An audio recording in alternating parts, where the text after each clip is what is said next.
São 9h03 no Jornal da Bandeirantes. A gente vai voltar a falar sobre o caso, né, do médico anestesista, um monstro, na verdade, que foi preso ontem lá no Rio de Janeiro, acusado de estuprar pacientes na sala de cirurgia dos hospitais onde trabalhava.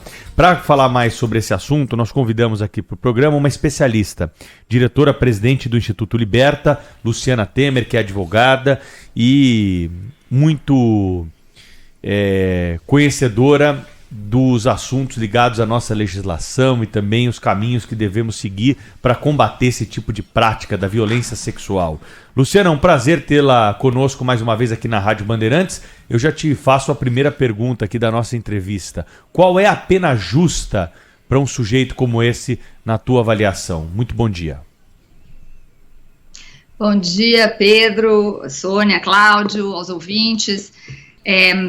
Na verdade, não sou eu que digo a pena justa, né? Eu acho que a pena está prevista no Código Penal e é essa que a gente tem que obedecer. Na verdade, o estupro de vulnerável é até 15 anos de prisão. Então, de fato, se ele pegar a pena máxima, que eu acho que, sem dúvida, parece o caso, será 15 anos de prisão. Mas me preocupa, viu, Pedro, que a gente discuta as penas sem dúvida nenhuma, mas a gente precisa discutir muito que violência é essa e o tamanho desta violência, porque este caso que nós vimos e que é terrível, ele é um caso, mas a gente sabe que são muitos. Doutora Luciana, bom dia, bem-vinda ao nosso programa. Assim, são muitos casos mesmo, né? Isso acontece frequentemente e nesse caso aí do anestesista, ainda bem que tinha lá pessoas conscientes, né, colegas dele que se indignaram com aquilo, documentaram em vídeo e para então garantir o afastamento dele e também sua punição. Mas assim, exatamente, eu acho que a gente precisava falar mais sobre punição, porque é exatamente a falta dela que estimula muito a prática reiterada de crimes sexuais, inclusive contra vulneráveis, né? No caso dessa senhora que foi vítima desse canalha, ela foi vítima do canalha porque, afinal de contas, ele no fundo, ele tem absoluta certeza de que se for condenado à pena máxima, que eu acho, inclusive, que não é uma possibilidade, acho mesmo, né? O Brasil tem imensa dificuldade de punir criminosos, é uma imensa dificuldade, né? Pelo contrário, fica ali relativizando tudo, fica tentando, temos aí o direito penal mínimo em vigor, tentando esvaziar as cadeias ou impedir que as pessoas sejam presas, e aí continua a prática criminosa. Tem uma coisa da consciência, que eu acho que é essa a sua luta, doutora Luciana, da consciência das pessoas, da conscientização das pessoas com relação a isso, mas tem também a punição, que nunca é suficiente, né? Nesse caso aí, se esse camarada for condenado, vamos lá, vamos dizer, a 12 anos de cadeia, né? Vamos colocar 12 anos, né? Em quanto tempo ele vai estar solto? Sabe? Quer dizer, quando eles praticam esse tipo de crime, é porque eles têm certeza que, se forem pegos, o que já é uma possibilidade remota, eles vão cumprir uma pena mínima, né? A senhora, o que é que a senhora acha disso? Cláudio, você me desculpa, eu vou discordar um pouco de você. Eu não acho que seja o problema da punição que faz com que esses casos se perpetuem.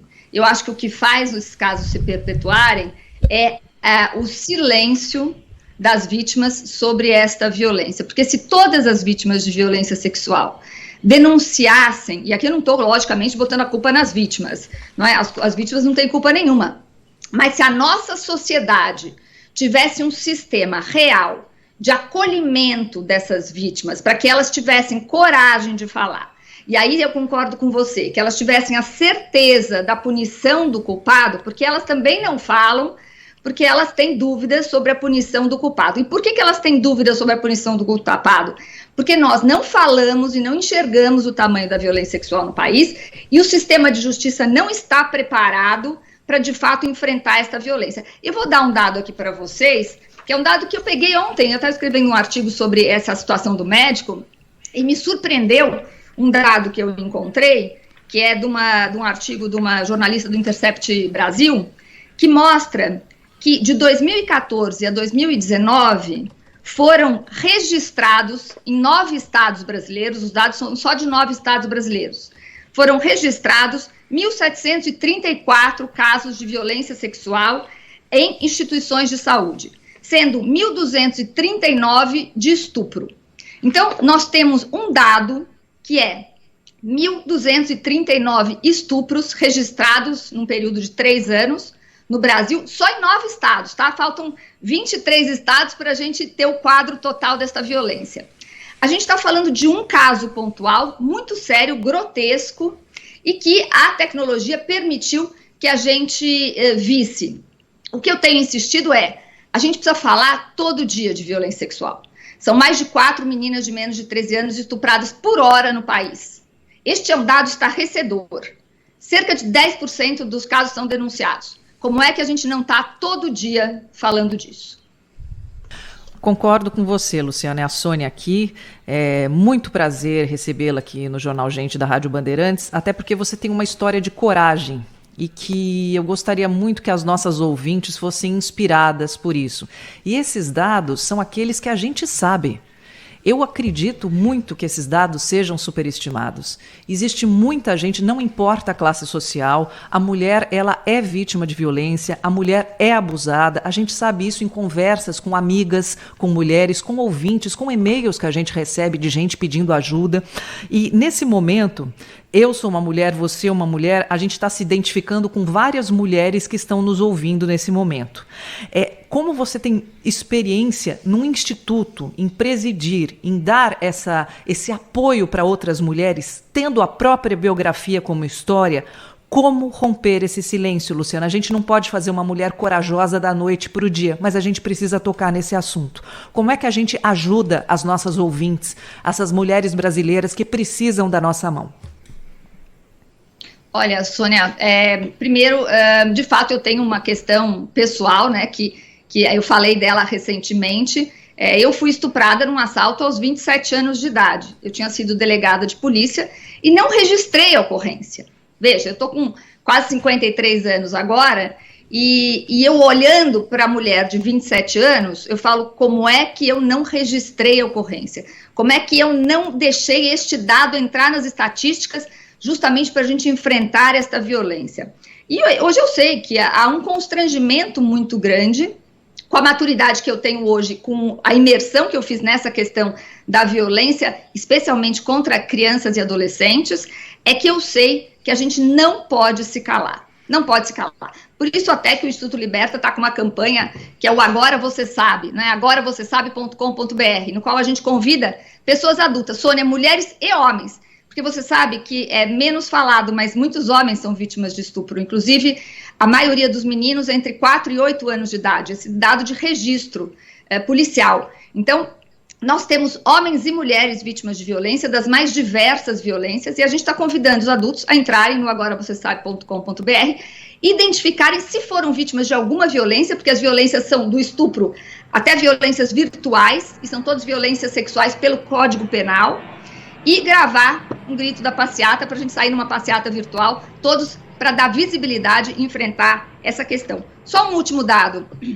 A gente está falando, a gente sempre fala, Sônia, violência contra a mulher, mas eu gostaria muito, e a luta do Liberta também é essa, para que a gente mudasse essa palavra para violência contra meninas, porque o último dado do Anuário Brasileiro de Segurança Pública, que saiu a semana passada, mostra que 61,3% de todos os estupros registrados no Brasil são contra menores de 13 anos de idade. Portanto, o estupro não é contra mulheres, é contra meninas, crianças e adolescentes.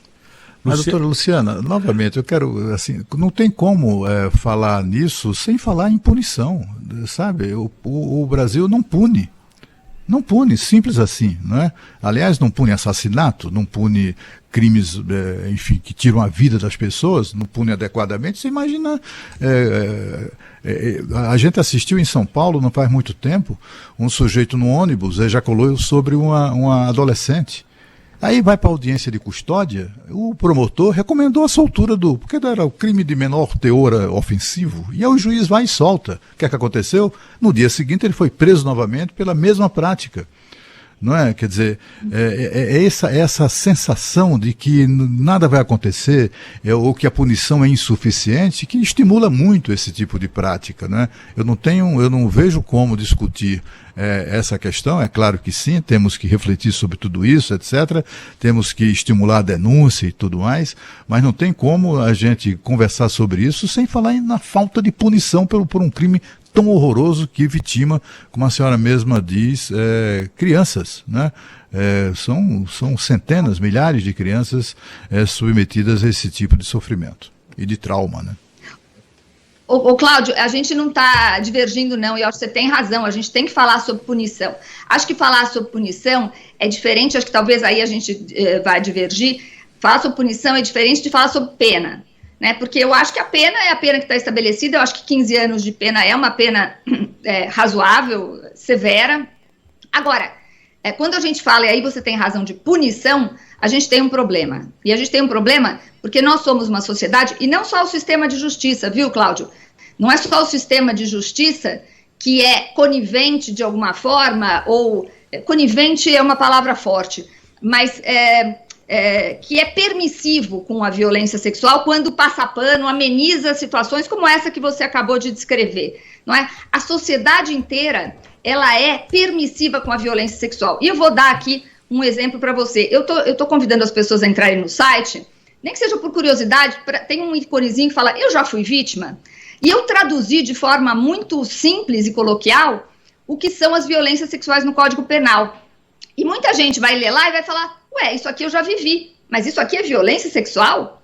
Não é? Porque as pessoas estão tão normalizadas, a violência sexual, ela está tão normalizada no Brasil, que as pessoas sofrem violências, né? Aqui tá na tela aqui, o agora eu já fui vítima. As pessoas sofrem violência sexual e nem se dão conta de que aquilo foi violência sexual.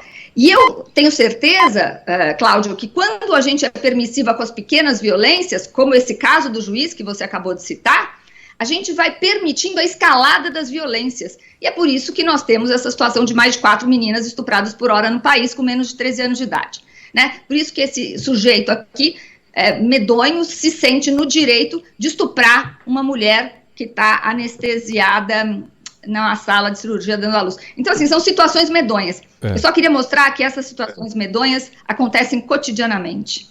Doutora Luciana, por que o país chegou a essa situação? Por que nós estamos com esses números todos aí que a senhora tem apresentado para nós? E esse caso, né, ele está sendo tratado aqui na rádio, e a gente poderia tratar de outros também, porque chocou a imagem, né? A imagem é muito forte, a gente talvez não tenha acesso a todas essas imagens. Essas enfermeiras do Rio de Janeiro foram muito corajosas.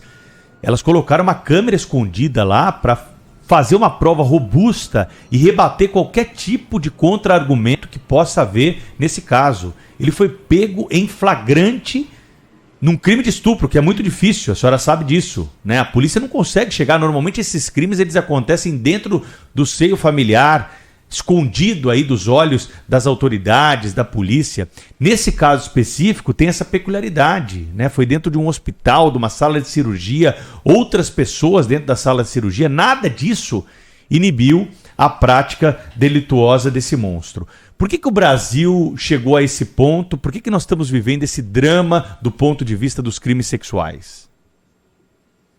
Olha, Pedro, acho que você falou de uma questão aí que é muito importante para a gente entender essa situação toda, né? Que é essa violência preponderantemente intrafamiliar. Você sabe que a maioria dos estupros são praticados dentro de casa. 75% dos estupros em 2021 aconteceram dentro das residências, contra crianças de menos de 13 anos de idade. 40% praticados por pais e padrastos. 37% por irmãos, primos e outros parentes. 8% por avós. Então, veja que a gente está falando de uma violência intrafamiliar, então, obviamente, muito subnotificada contra crianças. E desacreditada, porque quando chega no sistema de justiça, tem uma outra questão bem importante que o Brasil está enfrentando, viu, Pedro? Que é a questão da alienação parental. Quando as mães denunciam os pais por abuso, elas são desacreditadas pelo sistema de justiça e os filhos muitas vezes são retirados das mães e entregues à guarda para o abusador. Então, veja, é um sistema muito difícil. Agora, Pedro, como é que a gente chegou nessa situação? Eu não sei se a gente chegou nessa situação, ou se a gente está nessa situação há muito tempo, e agora nós estamos conseguindo enxergar essa situação. Porque todo esse esforço de movimentos que tentam tirar esta violência da invisibilidade estão fazendo com que os números estatísticos subam para que a gente possa enxergar e enfrentar esta violência. Então, eu não sei se a gente está conseguindo. E outro dado importante que você deu, a tecnologia está permitindo que situações, tanto como desse monstro médico que estuprou a paciente, como a situação daquela audiência medonha de Santa Catarina, que acabou expondo a juíza e a promotora, fossem passadas para a população. Então, também este sistema tecnológico está permitindo a visibilidade. Pedro, eu não sei se a gente chegou até aqui, ou a gente está aqui há muito tempo, e hoje a gente consegue enxergar e temos obrigação de criar mecanismos para enfrentar essas violências.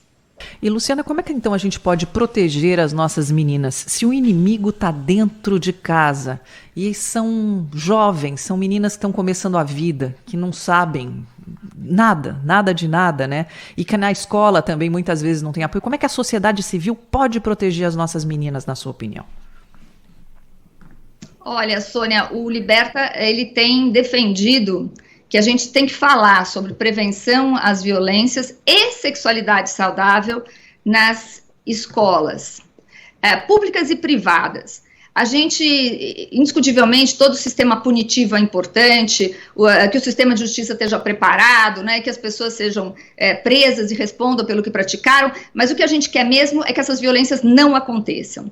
E trabalhando na lógica de prevenção, e pela característica da violência ser intrafamiliar, na maioria dos casos, a gente acha que a escola, sim, é este espaço de proteção no qual as crianças podem entender se eventualmente estiverem sofrendo violência. Como você diz, muita criança sofre violência e nem sabe que aquilo é violência, vai descobrir muito tempo depois, né? Ou, mais do que isso, que elas possam resistir às violências. E aqui eu dou um exemplo do Reino Unido, que há 20 anos tem uma política que obriga escolas públicas e privadas a falar sobre violência, prevenção à violência com crianças pequenas e sexualidade saudável com jovens.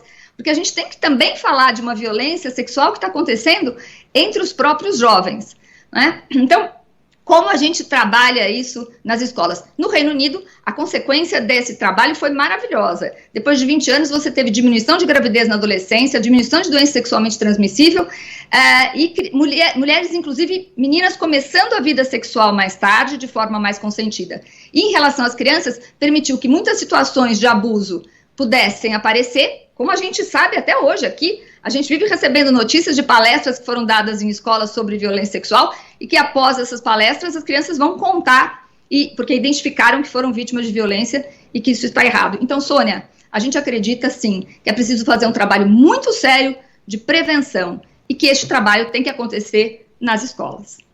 Conversamos no Jornal da Bandeirantes, gente, ao vivo com Luciana Temer, diretora-presidente do Instituto Liberta. Luciana, obrigado pela entrevista aqui mais uma vez à Rádio Bandeirantes, viu? Um abraço para você e até uma próxima. Eu é que agradeço, muito obrigada.